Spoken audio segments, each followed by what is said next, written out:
1 जनवरी से toll plaza से गुजरने वाले 4 पहिया वाहनों पर फास्टैग जरूरी है। ऐसे में बिना फास्टैग वाहनों के रजिस्ट्रेशन पर 25 दिसंबर से रोक लगा दी जाएगी। इस संबंध में आरटीओ ने बुधवार को डीलरों को दिशा निर्देश जारी कर दिए हैं।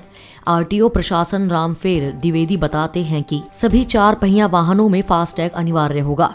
साथ ही चेकिंग दल वाहन चालकों को फास्टैग लगवाने के लिए चेतावनी भी देंगे। उन्होंने बताया कि लखनऊ आरटीओ कार्यालय में हर प्रकार के 4 पहिया पंजीकृत वाहनों की संख्या 6 लाख के पार है। इनमें 1.25 लाख के करीब वाहन चलन में नहीं है। उधर 1.5 लाख व्यावसायिक वाहन है और 3 लाख से ऊपर निजी वाहनों का रजिस्ट्रेशन है। इनमें मात्र 25% वाहनों में ही फास्टैग लगे हैं। नेशनल हाईवे के टोल प्लाजा पर बिना फास्टैग लगे वाहन को टोल टैक्स में छूट नहीं मिलेगी। नए नियम के तहत यदि वाहन चालक 24 घंटे के भीतर लौट रहे हैं और फास्टैग वाहन पर लगा है तो टोल टैक्स में 50% छूट मिलेगी, यानी एक तरफ का टोल टैक्स माफ हो जाएगा।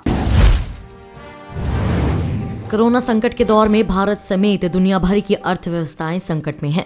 भारतीय रिजर्व बैंक इस दौरान बेहद मुस्तैद रहा है और आम लोगों के साथ उद्योग को कई तरह से राहत देकर इस आर्थिक चुनौती से निपटने की कोशिश की है। हालांकि खुदरा महंगाई की ऊंची दर और कमजोर रुपया उसके लिए बड़ी चुनौती बना हुआ है। रिजर्व बैंक के लिए वर्ष 2021 में भी इस चुनौती से निपटना होगा। विशेषज्ञों का कहना है कि बॉन्ड पर घटते रिटर्न से विदेशी निवेशक सहम सकते हैं और जिन्होंने इस साल भारतीय बाजार में रिकॉर्ड 22 अरब डॉलर का निवेश किया है, वहीं शेयर बाजार को लेकर उम्मीद से अधिक उत्साह भी रिजर्व बैंक की परेशानी बढ़ा सकता है। भारत के शेयर बाजार में विदेशी मुद्रा का प्रवाह बढ़ रहा है और भारतीय रिजर्व बैंक उसे अपने पास समायोजित कर रहा है। इससे मुद्रा भंडार बढ़ रहा है और रुपए की मजबूती पर लगाम लग रही है। इस हस्तक्षेप के 2 परिणाम हो रहे हैं। इससे रुपए में मजबूती नहीं आ रही है और बैंकिंग व्यवस्था में नकदी का प्रवाह बढ़ रहा है, जिससे सरकार को रिकॉर्ड 12 लाख करोड़ रुपए बाजार से उधारी लेने में मदद मिल रही है। अब तक यह रणनीति सही रही है, लेकिन अब ज्यादा नकदी और सस्ती दरों से भविष्य में कुछ ढांचगत समस्याएं आ सकती है, जिसे लेकर विशेषज्ञों ने चेतावनी देनी शुरू कर दी है। उत्तर भारत में कड़ाके की ठंड पड़ रही है। दिल्ली में सर्दी सितम ढा रही है और लोगों का जीना मुहाल हो गया है। श्रीनगर में 0 से नीचे तापमान जाने से विशेषकर जलाशय अधिकतर हिस्सों में नलों में पानी जम गया है। उधर हरियाणा और पंजाब में ठंड का प्रकोप जारी है।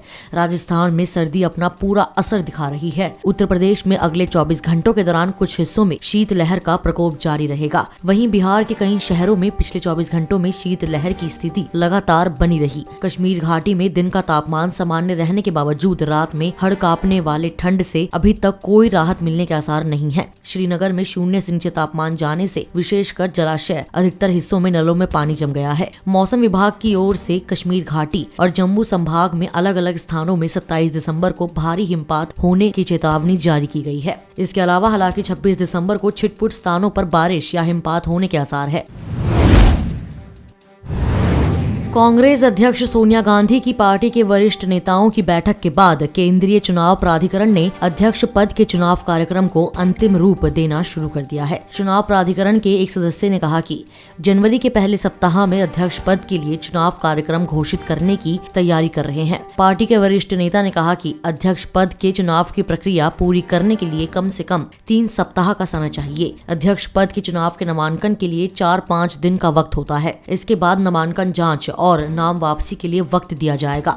यदि चुनाव की जरूरत हुई तो मतदान और उसके मतगणना के लिए भी वक्त चाहिए। अध्यक्ष पद के चुनाव की जिम्मेदारी संभाल रहे पार्टी के केंद्रीय चुनाव प्राधिकरण के एक सदस्य ने कहा कि हमारी तरफ से सभी तैयारियां लगभग पूरी है। कांग्रेस कार्य समिति की बैठक में चुनाव कार्यक्रम पर मोहर के बाद कार्यक्रम घोषित कर दिया जाएगा। पार्टी पहली बार अध्यक्ष पद के चुनाव में तकनीक का इस्तेमाल कर रही है। कोरोना वायरस से जूझ रही दुनिया के लिए एक अच्छी खबर है। अमेरिका में अब तक 10 लाख से ज्यादा लोगों को कोरोना वायरस का टीका दिया जा चुका है। Centres for disease control and prevention के डायरेक्टर रॉबर्ट रेडफील्ड ने इसकी जानकारी दी और बताया कि इन 10 लाख से ज्यादा लोगों को कोरोना वायरस वैक्सीन की 2 में से पहली खुराक दी गई है। रेडफील्ड ने कहा कि अमेरिका ने आज एक महत्वपूर्ण मुकाम हासिल किया है। अधिकारियों के मुताबिक 10 लाख से ज्यादा लोगों को कोरोना वैक्सीन की पहली खुराक दी गई है। यह टीकाकरण अभियान 10 दिन पहले शुरू किया गया था। चीफ एडवाइजर मॉनसेफ ने बताया कि इस महीने तक 2 करोड़ लोगों को टीका देने का लक्ष्य हम शायद पूरा न कर पाए, लेकिन अमेरिका अगले साल यानी 2021 की पहली तिमाही तक 10 करोड़ लोगों को टीका देने के लक्ष्य पर आगे बढ़ रहा है। इस वीडियो में इतना ही। मैं कोमल, पंजाब केसरी दिल्ली से। अगर आपको हमारी ये खबर जानकारी पूर्ण लगे तो हमारे फेसबुक पेज punjabkesari.com को लाइक करें, और अगर आप हमारी ये वीडियो यूट्यूब पर देख रहे हैं तो हमारे चैनल को सब्सक्राइब करना ना भूलें।